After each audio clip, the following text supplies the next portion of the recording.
Hello friends, welcome to Royal Study. दोस्तों, आज से हम एक नई सीरीज स्टार्ट कर रहे हैं मध्य प्रदेश स्पेशल सामान्य ज्ञान स्पेशल की।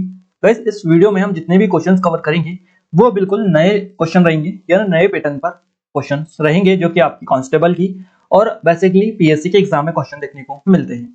तो आप सभी को पता होना चाहिए कि नए जो क्वेश्चन है उनका फॉर्मेट क्या होना चाहिए, कैसा होना चाहिए, और उसके साथ साथ सबसे ज्यादा जो मैटर करता है वो करता है एक्स्ट्रा फैक्ट, जो कि एक्स्ट्रा फैक्ट से सबसे ज्यादा क्वेश्चंस बनते हैं। तो पूरा आपका वीडियो जो रहेगा डिमांडिंग वीडियो है और 100% आपके लिए ये जो वीडियो है आपकी एग्जाम और पॉइंट ऑफ से अगर हम देखें तो सबसे ज्यादा जरूरी ये सीरीज आपकी रहेगी, क्योंकि इस तरह के ही क्वेश्चन इस वीडियो में हम कवर करेंगे। क्लियर है? तो इस वीडियो को पूरा देखिएगा और अपने दोस्तों के साथ शेयर भी करिएगा ताकि हमें सपोर्ट मिले, मोटिवेशन मिले, ताकि ये सीरीज हम पूरी कवर कर पाएं और आपको सबसे ज्यादा जो बेनिफिट होगा वो इसी सीरीज से होने वाला है। तो आप थोड़ा सा वीडियो देखिएगा, उसके बाद में आपको खुद समझ में आ जाएगा। तो फाइनली स्टार्ट करते हैं हमारे आज के शानदार वीडियो को बिना टाइम वेस्ट किए। सबसे पहले क्वेश्चन की हमारे आगे बढ़ते हैं। गाइस, हमारा पहला जो क्वेश्चन निकल कर आ रहा है इस सीरीज का या इस वीडियो का, ये है होशंगाबाद सिक्योरिटी पेपर मिल का उद्घाटन किसने किया। इस क्वेश्चन का जो सही जवाब रहेगा ये रहेगा Morarji Desai. Option number C के साथ में यहाँ पर हमारा करेक्ट आंसर जाने वाला है। सी ऑप्शन करेक्ट आंसर रहेगा। मोरारजी देसाई के द्वारा होशंगाबाद सिक्योरिटी पेपर मिल का उद्घाटन किया गया। गाइस, यहाँ पर हम एक्स्ट्रा फैक्ट भी अब कवर कर लेते हैं। देखिए, सिक्योरिटी जो पेपर मिल है ये कहाँ पर है, तो ये आपके होशंगाबाद में स्थित है, मध्य प्रदेश में। और इसका जो उद्घाटन किया है ये मोरारजी देसाई के द्वारा किया गया है। तो इसका उद्घाटन कब किया गया है, सबसे पहला क्वेश्चन यही बनता है। इसका जो उद्घाटन किया है ये उप प्रधानमंत्री थे मोरारजी देसाई, इन्होंने किया। और ये कब किया है, तो ये इन्होंने किया है 20 मार्च को।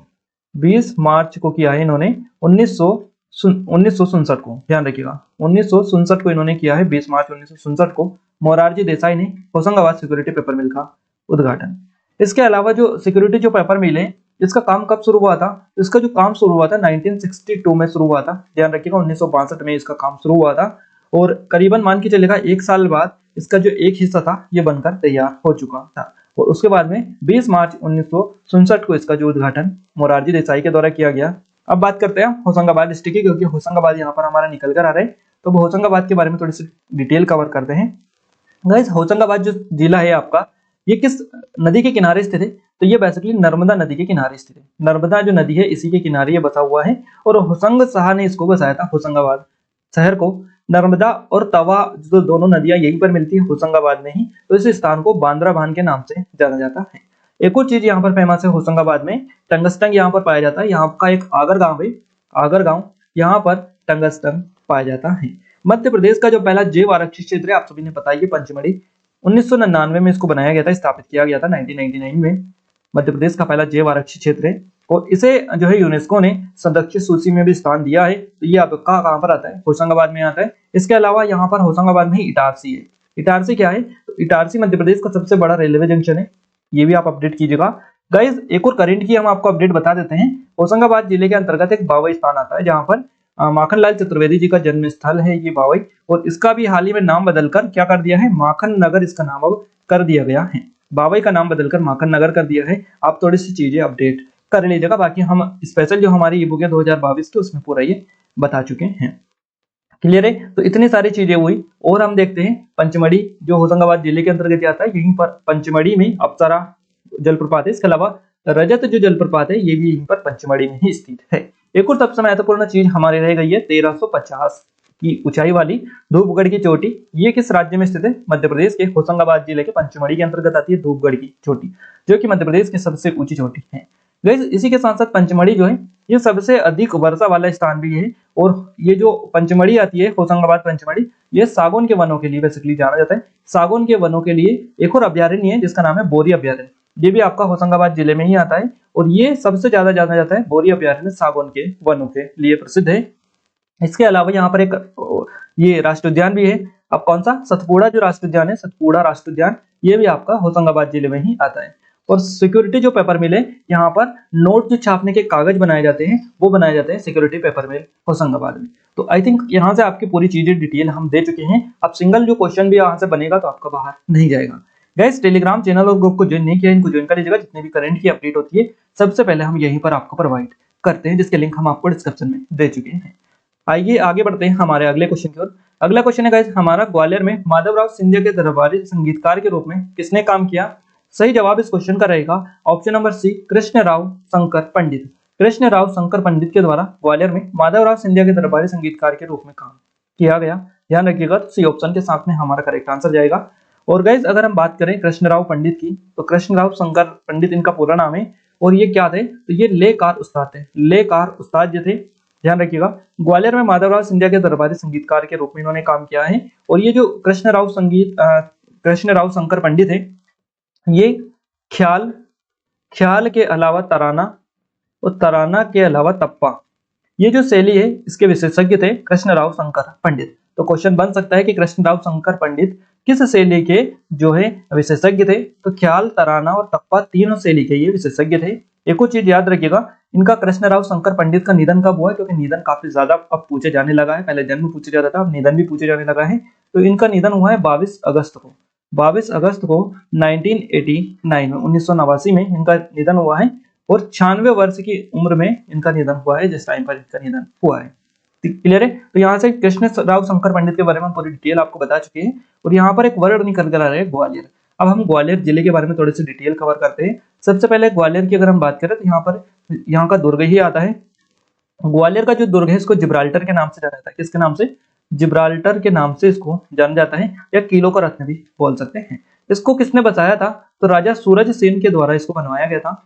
ध्यान रखिएगा, तो ये चीजें हुई। इसके अलावा गाइस महारानी लक्ष्मीबाई शारीरिक विश्वविद्यालय भी यहीं पर है।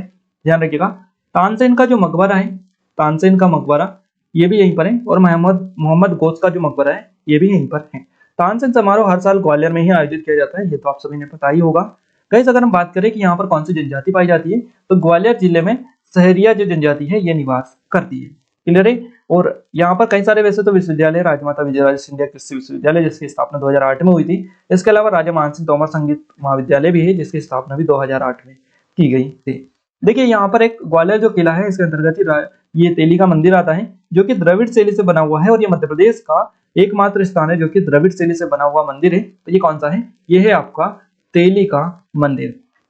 ध्यान रखिएगा, तेली का मंदिर द्रविड़ शैली से बना हुआ मध्य प्रदेश का एकमात्र स्थान है, जो कि आपका ग्वालियर जिले में ही स्थित है। और इसके अलावा अगर बात करें कि ग्वालियर जो है ये सिंधियाओं से भी रिलेटेड है कहीं ना कहीं, तो ग्वालियर जो है ये राजधानी ग्वालियर जो है ये भारतीय संगीत परंपरा का महत्वपूर्ण स्थान है। इसके अलावा सिंधिया जो राजघराना है इसकी राजधानी ये थी। ध्यान रखिएगा, 2008 में राजा मानसिंह जो तोमर विश्वविद्यालय है, संगीत विश्वविद्यालय, इसकी स्थापना की गई थी।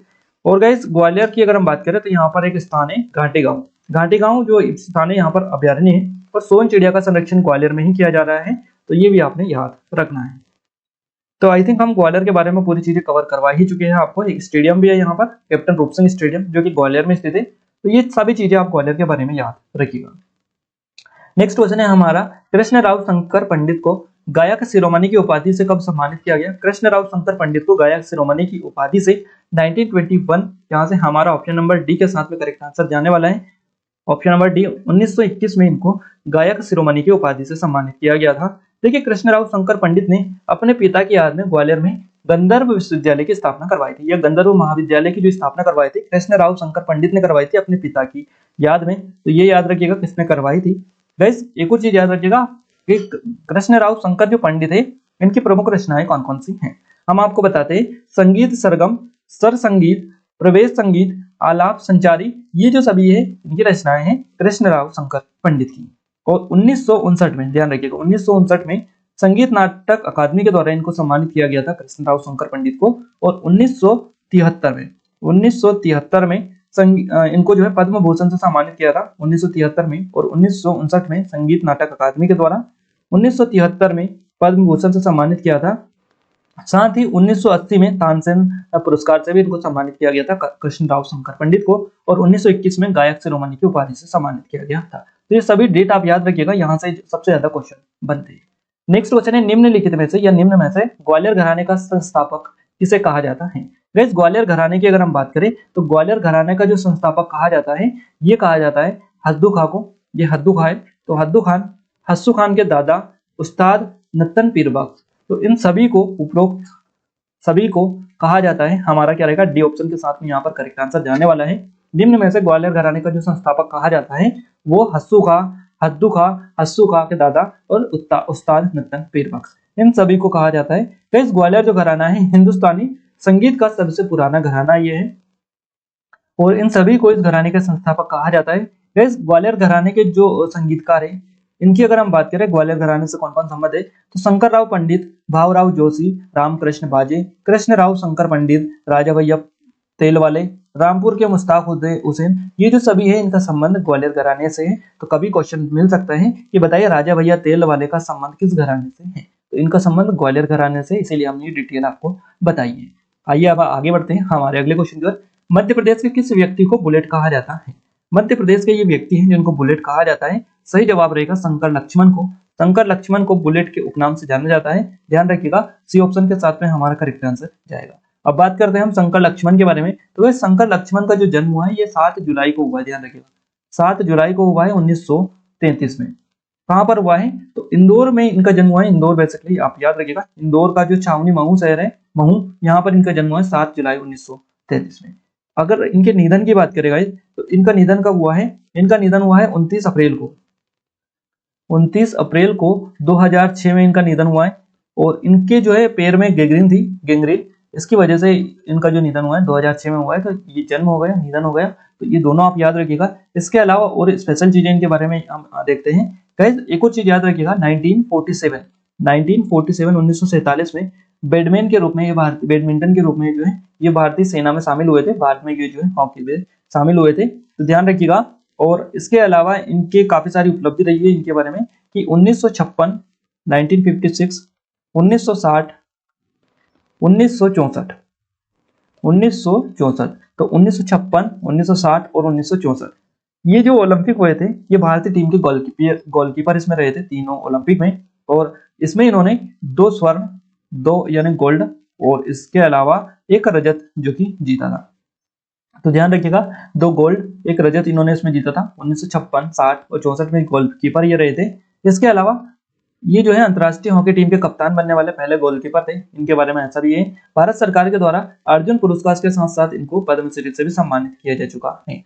हॉकी इंडिया जो है इन्हें हॉकी इंडिया ने इन्हें लाइफ टाइम अचीवमेंट से भी सम्मानित किया था। इसके अलावा अगर इनकी करियर की शुरुआत फुटबॉलर से हुई थी, फुटबॉलर के रूप में इनकी करियर स्टार्ट किया था इन्होंने। बाद में जो है ये हॉकी खेलना इन्होंने शुरू कर दिया था। और 1968 में इन्होंने जो है खेलों से संन्यास ले लिया था। तो ये सभी चीजें हम आपको बता चुके हैं शंकर लक्ष्मण के बारे में।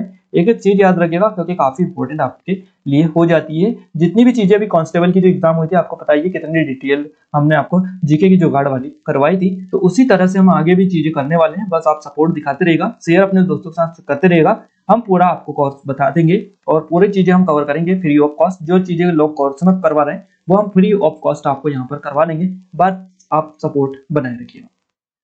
गाइस एक और चीज हम आपको बता दें, स्पेशल अनाउंसमेंट है आपके लिए कि हमने 2022 की Madhya Pradesh special current affair की ई बुक लॉन्च कर दी है। अगर आपने अभी तक डेमो चेकआउट नहीं किया है तो कर लीजिएगा, अब तक की सबसे बेस्ट ई बुक ये रहेगी। साथ ही एमपीपीएससी प्री के लिए 2021 के लिए स्पेशल टेस्ट सीरीज, इसमें 70 कुल टेस्ट मिलेंगे, इसको भी लॉन्च कर दिया गया है। इसका भी डेमो चेकआउट आप कर सकते हैं। सारी डिटेल आपको एप्लीकेशन पर मिल जाएगी जिसके लिंक हम आपको डिस्क्रिप्शन में दे चुके हैं। इसके अलावा 2021 की भी ई बुक अवेलेबल है, 2020 की भी ई बुक अवेलेबल है। एमपीजी के स्पेशल जो कोर्सेज का पूरा हमने डाल दिया है, पूरा डेटा अपलोड हो चुका है। तो अगर आपने अभी तक अटेम्प्ट नहीं किया है, डेमो चेकआउट नहीं किया है, तो जाकर चेकआउट कर सकते हैं, लिंक डिस्क्रिप्शन में मिल जाएगी। नेक्स्ट क्वेश्चन है गाइस, हमारा विश्वामित्र पुरस्कार किसको दिया जाता है? विश्वामित्र जो पुरस्कार दिया जाता है ये कोच को दिया जाता है, प्रशिक्षक को ये दिया जाता है। ध्यान रखिएगा डी ऑप्शन के साथ में हमारा करेक्ट आंसर जाएगा। तो यहाँ पर क्या रहेगा, अगर कोच की जगह आपको प्रशिक्षक भी मिलता तो वो भी आपको सही जवाब देता। तो डी ऑप्शन के साथ में हमारा करेक्ट आंसर जाएगा। देखिए मध्य प्रदेश सरकार के द्वारा 1994 में इसको स्थापित किया गया, पुरस्कार की शुरुआत की गई।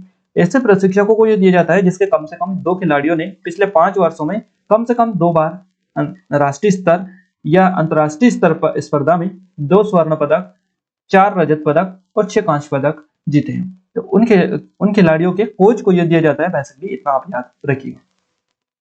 नेक्स्ट क्वेश्चन है, उस सम्राट का नाम बताइए जिसने बैसनगर को शुंग वंश की राजधानी के रूप में स्थापित किया। उस सम्राट का नाम बताइए जिसने बैसनगर को शुंग वंश की राजधानी के रूप में स्थापित किया। सही जवाब रहेगा बगभद्रा। यहाँ से ऑप्शन नंबर सी के साथ में हमारा करेक्ट आंसर जाने वाला है। बगभद्रा या बगभाद्रा जो है इसने शुंग वंश की राजधानी के रूप में बैसनगर को स्थापित किया था। सी ऑप्शन करेक्ट आंसर रहेगा। देखिए बाघ जो भद्रा था या बगभाद्रा, इसने उत्तर, मध्य और पूर्व, ये जो उत्तर, मध्य और पूर्वी भारत है, इसमें 110 ईसा पूर्व के आसपास शासन किया था बगभाद्रा ने। और मध्य प्रदेश का जो बैसनगर है इसमें अपना दरबार इसने स्थापित करवाया था। तो बैसनगर में अपना दरबार स्थापित करवाया था। शुंग वंश की राजधानी के रूप में भी इसको स्थापित इसने करवाया था। एक और चीज याद रखिएगा, मध्य प्रदेश का जो विदिशा है, यहाँ पर हेलियोडोरस जो स्तंभ है, हेलियोडोरस स्तंभ, इसमें एक शिलालेख के से ये जाना जाता है बगभाद्रा। तो याद रखिएगा, बैसनगर में शुंग वंश की जो राजधानी स्थापित की थी ये बगभाद्रा ने ही की थी। अगला क्वेश्चन है, शुंग वंश ने लगभग कब से 75 ईसा पूर्व तक मध्य और पूर्वी भारतीय उपमहाद्वीप पर शासन किया? इस क्वेश्चन का सही जवाब रहेगा 185 से। 185 से शुंग वंश ने लगभग 185 से 75 ईसा पूर्व तक मध्य और पूर्वी भारतीय उपमहाद्वीप पर शासन किया था। और गाइस, इसे पुष्यमित्र शुंग ने मौर्य साम्राज्य के अंतिम शासक था वह दत्त मौर्य, इसको मारने के बाद स्थापित किया था। यानी जो वह दत्त मौर्य था, मौर्य साम्राज्य का अंतिम शासक था, उसके मरने के बाद में पुष्यमित्र शुंग ने जो कि इसको स्थापित किया था। ध्यान रखिएगा, 185 से 75 ईसा पूर्व तक शासन किया है शुंग वंश ने। और इसकी जो राजधानी थी, इसका राजधानी शहर कौन सा था? तो पाटलिपुत्र। पाटलिपुत्र था आपका एक, पाटलिपुत्र, और एक था आपका विदिशा। तो दो शहर इसके राजधानी शहर थे। आप सभी ने हम अभी बताया है कि राजधानी के रूप में स्थापित किया था जिसने बगभाद्रा ने। तो ये दो शहर इसके राजधानी शहर थे। अगला क्वेश्चन है, बाणभट्ट ने निम्न में से कौन सी रचना नहीं लिखी? इनमें से बाणभट्ट के द्वारा देखिए कौन सी रचना नहीं लिखी गई है? तो अमरभट्ट ये जो रचना है ये बाणभट्ट के द्वारा नहीं लिखी गई है। बी ऑप्शन हमारा करेक्ट आंसर रहेगा। देखिए, जो हर्षवर्धन थे इनके दरबारी कवि थे ये बाणभट्ट, और प्रसिद्ध हर्ष जो चरित्र लिखा है ये इन्होंने ही लिखा है। बाणभट्ट ने परिणय भी लिखा है, इसके अलावा परिणय भी इन्होंने लिखा है। बाकी अमरभट्ट जो है ये इन्होंने नहीं लिखा है। नेक्स्ट क्वेश्चन है, छाउर। छाउर मध्य प्रदेश के बघेलखंड क्षेत्र का एक लोक नाटक है। यह मुख्य रूप से किसके द्वारा किया जाता है? तो छाउर जो लोक नाट्य है ये बघेलखंड का है, और यह मुख्य रूप से जो किया जाता है ये किसानों के द्वारा किया जाता है। बी ऑप्शन के साथ में हमारे यहाँ पर करेक्ट आंसर जाएगा। मध्य प्रदेश के बघेलखंड से रिलेट करता है, किसानों से संबंधित लोकनाट्य ये है। और इस नाटक से जुड़े समुदाय की अगर हम बात करें तो इसमें अहीर लोग आते हैं। अहीर जो लोग होते हैं ये, इसके अलावा तेली आते हैं। तेली के साथ साथ कुमार जो होते हैं ये भी इस लोकनाट्य से रिलेटेड है।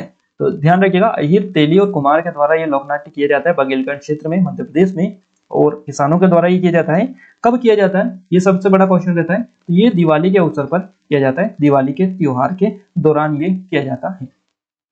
नेक्स्ट क्वेश्चन है, मध्य प्रदेश में उष्णकटिबंधीय कांटेदार वनों द्वारा कितना क्षेत्र शामिल किया जाता है? उष्णकटिबंधीय कांटेदार वनों द्वारा मध्य प्रदेश का जो क्षेत्र शामिल किया जाता है 0.26%। यहाँ से हमारा क्या रहेगा? ऑप्शन नंबर बी के साथ में करेक्ट आंसर जाने वाला है।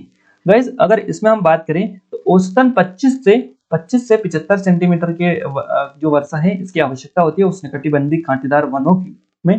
25 से 75 सेंटीमीटर की आवश्यकता इसमें होती है वर्षा की। और इसके क्षेत्र की अगर हम बात करें कि किस क्षेत्र में बेसिकली पाया जाता है मध्य प्रदेश में उष्णकटिबंधीय कांटेदार वन, तो ये आपका जो श्योपुर जिला है यानी चंबल संभाग बेसिकली पूरा आप कवर करवा सकते हैं। चंबल संभाग जिसके जिले हो गए श्योपुर, भिंड और मुरैना, इसमें हो गया। इसके अलावा शिवपुरी में भी ये वन पाए जाते हैं, शिवपुरी में पाए जाते हैं। शिवपुरी के साथ साथ आपका जो रतलाम है, रतलाम दतिया हो गया। इसके अलावा मंदसौर और टीकमगढ़, इन जिलों में ये पाया जाता है। बाकी चंबल संभाग आप पूरा कर लीजिएगा। तो इन सभी जगहों पर उष्णकटिबंधीय कांटेदार वन पाए जाते हैं, जो कि मध्य प्रदेश की अगर हम बात करें क्षेत्र की, 0.26% मध्य प्रदेश में पाया जाता है। 25 से 75% वर्षा की जो है सेंटीमीटर वर्षा की जो है इसमें आवश्यकता होती है इन वनों में। अगला क्वेश्चन है हमारा, क्या राज्य खाद्य संरक्षण आयोग का अध्यक्ष पुनर्नियुक्ति के लिए पात्र होता है? तो इस क्वेश्चन का सही जवाब रहेगा हाँ होता है। हाँ होता है, ऑप्शन नंबर बी हमारा करेक्ट आंसर रहेगा। देखिए, राज्य खाद्य संरक्षण आयोग के जो अध्यक्ष और सदस्य होते हैं ये पुनर्नियुक्ति के लिए पात्र होते हैं। मध्य प्रदेश राज्य खाद्य आयोग के अध्यक्ष की और सदस्यों का जो कार्यकाल होता है ये राज्य सरकार के द्वारा निर्धारित किया जाता है। तो अगर कार्यकाल की हम बात करें बेसिकली राज्य खाद्य संरक्षण आयोग के अध्यक्ष और जो कि इनके जो सदस्य होते हैं इनके, तो कार्यकाल की अगर हम बात करें बेसिकली तो कार्यकाल जो होता है ये होता है 5 वर्ष से 65 वर्ष की आयु जो भी पहले होती है वहां तक इनका कार्यकाल रहता है। तो ये चीजें आप याद रखिएगा। और इसमें कुछ चीजें होती है, आयोग में कम से कम 2 महिलाएं होती है, एक अध्यक्ष होता है, 5 सदस्य, एक सचिव होता है और कम से कम 2 महिलाएं होती है। अनुसूचित जाति का एक सदस्य होता है, अनुसूचित जनजाति का एक सदस्य होना आवश्यक होता है इसके लिए, चाहे वह अध्यक्ष, सदस्य या सचिव जो भी हो। बट अनुसूचित जाति का एक और अनुसूचित जनजाति का एक, दोनों का एक 2 महिलाएं ये होना आवश्यक होता है। क्लियर है? नेक्स्ट क्वेश्चन है, सितार मैया मध्य प्रदेश के पहले राज्यपाल थे। 1 नवंबर 1956 से कब तक राज्यपाल के पद पर ये रहे हैं? सितार मैया आप सभी ने बताइए, मध्य प्रदेश के पहले राज्यपाल ये थे। तो ये 1 नवंबर 1956 से 13 जून 1957 तक रहे। 13 जून 1957 तक ये रहे हैं। तो हमारा क्या रहेगा, ऑप्शन नंबर सी इस क्वेश्चन का सही जवाब रहेगा। सी ऑप्शन याद रखिएगा। और मध्य प्रदेश के पहले राज्यपाल थे सितार मैया, और मध्य प्रदेश के जो पहले राज्यपाल थे उनके बारे में तो आई थिंक आपको पता होना चाहिए। बट अभी वर्तमान में कौन है, तो मंगूभाई छगन भाई पटेल वर्तमान में मध्य प्रदेश के राज्यपाल है, ध्यान रखिएगा इनके बारे में भी। नेक्स्ट क्वेश्चन है हमारा, हरदा जिले में स्थित मकदई का किला मकदई वंश के किस शासक के द्वारा बनवाया गया था। तो हरदा जिले में स्थित है मकदई का किला, ये तो आपको क्लियर हो ही चुका है। पिंडारियों के हमले से बचाने के लिए इसको किले को बनाया गया था, ध्यान रखिएगा, पिंडारी के हमले से बचाने के लिए इस किले को बनाया गया था मकदई का किला। और ये जो किला बनवाया गया था ये मकरंद शाह के द्वारा बनवाया गया था। सी ऑप्शन के साथ में हमारा यहाँ से करेक्ट आंसर जाएगा। गाइस ये जो मकदई का किला है ये नर्मदापुरम संभाग के अंतर्गत आता है, हरदा जिले में, आप सभी ने पता होना चाहिए। मकरंद शाह के द्वारा बनाया गया था और ये पिंडारियों के जो हमलों के विरुद्ध एक सुरक्षात्मक उपाय के तौर पर इसको देखा गया था और इसलिए इसका निर्माण करवाया गया था। गाइस यहाँ पर एक वर्ड निकल कर आ रहा है आपका हरदा। अब हरदा जिले के बारे में हम थोड़ी सी चीजें कवर करते हैं क्योंकि काफी इंपॉर्टेंट जिला ये आपका है हरदा। हरदा जिला बेसिकली सबसे ज्यादा जो जाना जाता है जो कि सोडलपुर हरदा, यहाँ पर कान्हा बाबा का मेला लगता है। कान्हा बाबा का मेला यहाँ पर लगता है सोडलपुर हरदा में। और यहाँ पर हरदा में ही आपका हंडिया आता है जो कि एक पर्यटन स्थल है। तेली की सराय यहीं पर है जो नर्मदा नदी के किनारे स्थित है। गाइस हरदा में गांधी जी आए थे, आपने अगर पता होगा तो। भारतीय जो स्वतंत्रता संग्राम चल रहा था उस टाइम पर ये महत्वपूर्ण स्थान रहा है हरदा। यहाँ पर 1916 में तिलक यानी बाल गंगाधर तिलक और 1933 में गांधी जी ने यहाँ की यात्रा की थी। तो क्वेश्चन बन सकता है कि 1916 में मध्य प्रदेश के किस शहर की यात्रा बाल गंगाधर तिलक के द्वारा की गई थी, और मध्य प्रदेश के किस जिले की या किस शहर की यात्रा 1933 में महात्मा गांधी जी के द्वारा की गई थी। तो देखिए ये जो आपका हरदा जिला है 1916 में यहाँ पर बाल गंगाधर तिलक आए थे और 1933 में कौन आए थे, महात्मा गांधी जी। तो इनके बारे में याद रखिएगा क्योंकि क्वेश्चन इसी प्रकार से बनते हैं, कांस्टेबल में भी क्वेश्चन बने हैं।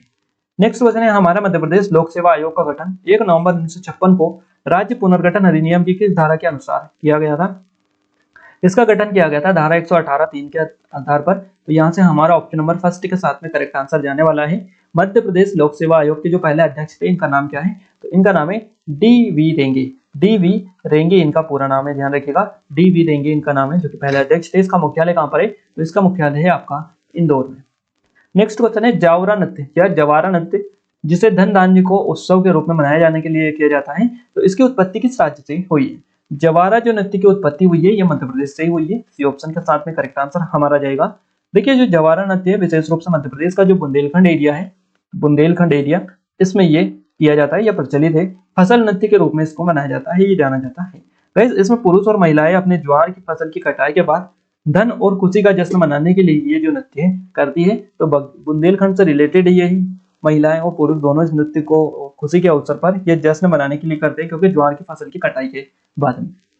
अगला क्वेश्चन है, जवाहरलाल नेहरू की अध्यक्षता में स्थापित अखिल भारतीय राज्य जन सम्मेलन से प्रेरित होकर किसकी स्थापना की गई थी। तो ये जो स्थापना की गई थी ये भोपाल राज्य प्रजामंडल की स्थापना की गई थी। जवाहरलाल नेहरू की अध्यक्षता में स्थापित अखिल भारतीय राज्य जन सम्मेलन से प्रेरित होकर भोपाल राज्य प्रजामंडल की स्थापना की गई थी। डी ऑप्शन के साथ में हमारा करेक्ट आंसर जाएगा। ध्यान रखिएगा, भोपाल राज्य प्रजामंडल की जो स्थापना है ये तो की गई थी, बट कब की गई थी, तो ये की गई थी 1938 में। ध्यान रखिएगा, भोपाल राज्य प्रजामंडल के खुले अधिवेशन में नागरिक स्वतंत्रता की मांग प्रस्तावित थी और मौलाना तराजी, मशरकी खान और चतुर नारायण मालवी इस मंडल के मंत्री सबसे पहले बनाए गए थे। नेक्स्ट क्वेश्चन है हमारा, निम्नलिखित में से कौन सा क्षेत्र या कौन सा कोयला क्षेत्र विंध्य प्रदेश में स्थित नहीं है। देखिए इनमें से जो विंध्य प्रदेश में स्थित कोयला क्षेत्र नहीं है ये है आपका पेंच घाटी।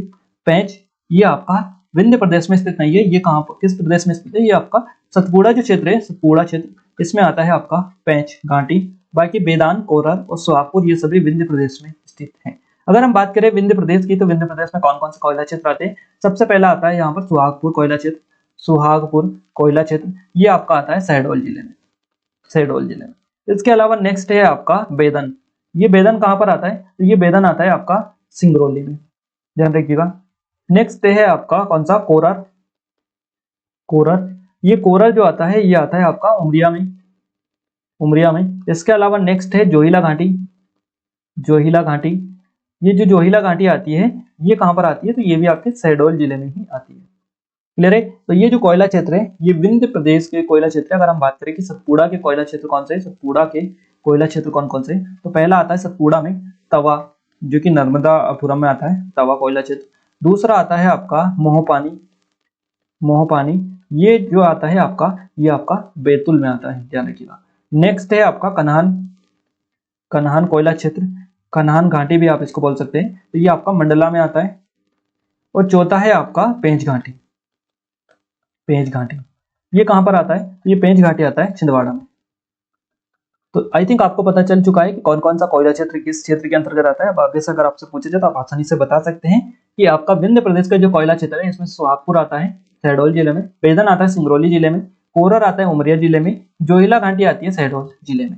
उसके बाद में सतपुड़ा कोयला क्षेत्र की बात करें, तवा जो कि नर्मदापुरम के अंतर्गत आता है, मोहपानी कोयला क्षेत्र बैतूल के अंतर्गत आता है, कन्हान घाटी आता है मंडला के अंतर्गत, पेंच घाटी आता है आपका छिंदवाड़ा के अंतर्गत। तो ये पेंच घाटी जो है सतपुड़ा के अंतर्गत ही आता है, सतपुड़ा कोयला क्षेत्र के अंतर्गत, याद रखिएगा। नेक्स्ट क्वेश्चन की ओर आगे बढ़ते हैं। अगला क्वेश्चन है हमारा, मुरैना जिले में नागाजी का मेला किस स्थान पर लगता है। गाइस मुरैना जिले में नागाजी का जो मेला लगता है ये आपका पोरसा गांव में लगता है। कौन से गांव में, पोरसा गांव में ये लगता है, पोरसा गांव मुरैना में।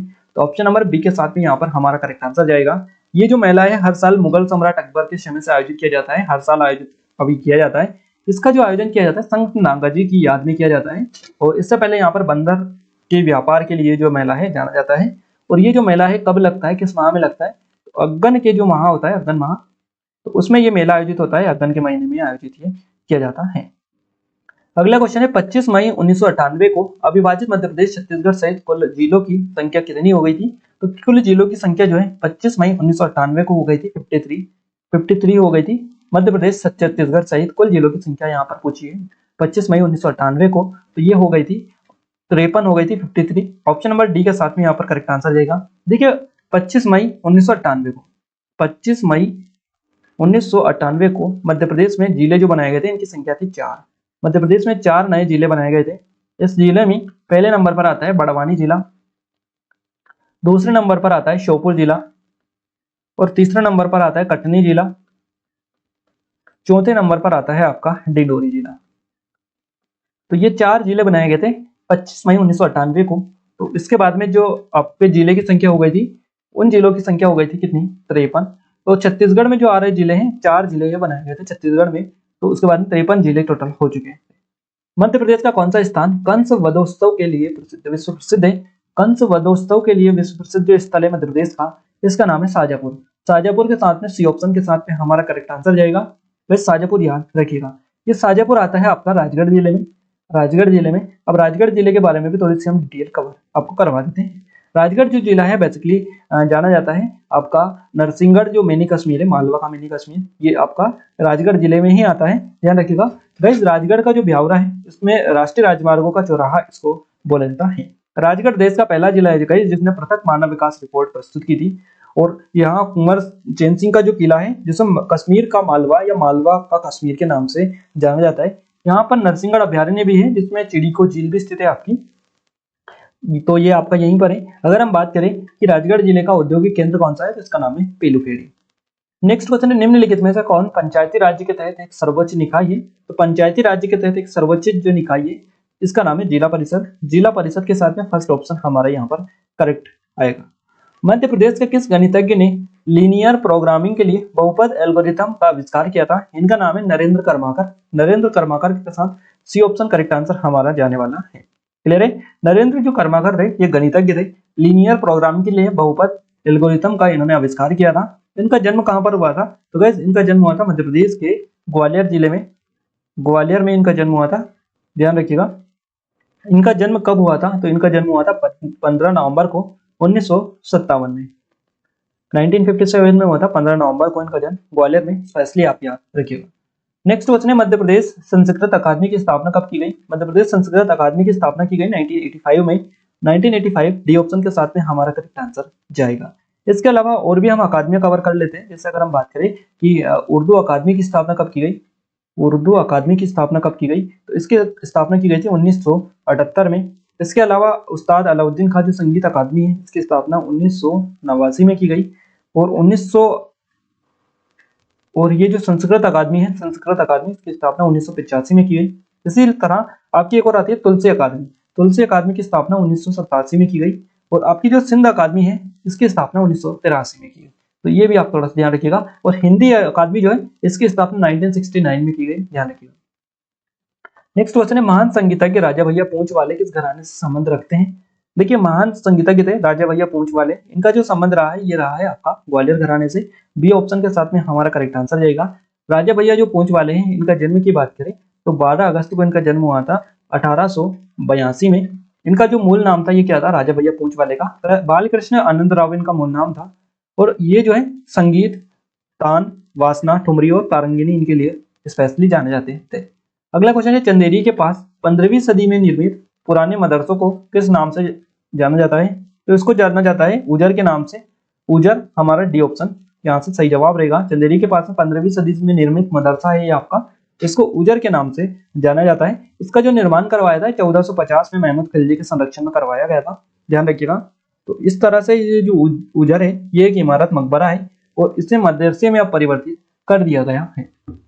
गाइस यहाँ पर इस वीडियो के जितने भी क्वेश्चंस हमने लिए हैं पूरे इंपॉर्टेंट क्वेश्चन थे, वो इस सभी क्वेश्चनों को हम पूरा कवर कर चुके हैं, आपको बता चुके हैं पूरी डिटेल के साथ में। आई थिंक आपको ये वीडियो पसंद आया होगा। वीडियो कैसा लगा आप अपनी राय एक बार कमेंट बॉक्स में कमेंट से करके हमें बता दीजिएगा, ताकि हमें पता चल पाए क्या क्या चीजें और इम्प्रूव करनी है इस वीडियो में, वो भी आप हमें सजेशन दीजिएगा इस वीडियो के अंदर, ताकि हम नेक्स्ट जो पार्ट इसका लेकर आए उसमें आपके लिए एक एक चीज पूरी कंप्लीट और अच्छे तरीके से लेकर आ सके। क्लियर है गाइस? आपको बता दें अगर आपने अभी तक एप्लीकेशन डाउनलोड नहीं किए कर लीजिएगा। ई बुक हमने लॉन्च कर दिया 2022 की, साथ ही एमपीपीएससी के स्पेशल टेस्ट सीरीज भी लॉन्च कर दी है। अगर आपने अभी तक चेकआउट नहीं किए तो कर लीजिएगा, डेमो भी चेकआउट कर सकते हैं, लिंक डिस्क्रिप्शन में हमने आपको दे दी है। ये वीडियो आपको कैसा लगा इसकी राय आप कमेंट बॉक्स में एक बार जरूर से हमें कमेंट करके बताइएगा। साथ ही वीडियो को लाइक करें, अपने दोस्तों के साथ इस वीडियो को शेयर करें, ताकि हमें सपोर्ट मिले, मोटिवेशन मिले और अच्छे से अच्छी वीडियो आपके लिए लाने की पूरी कोशिश करें। तो आज के इस वीडियो में बस इतना ही, मिलते हैं हमारे एक नए स्टडी वीडियो के साथ, तब तक के लिए जय हिंद, वंदे मातरम।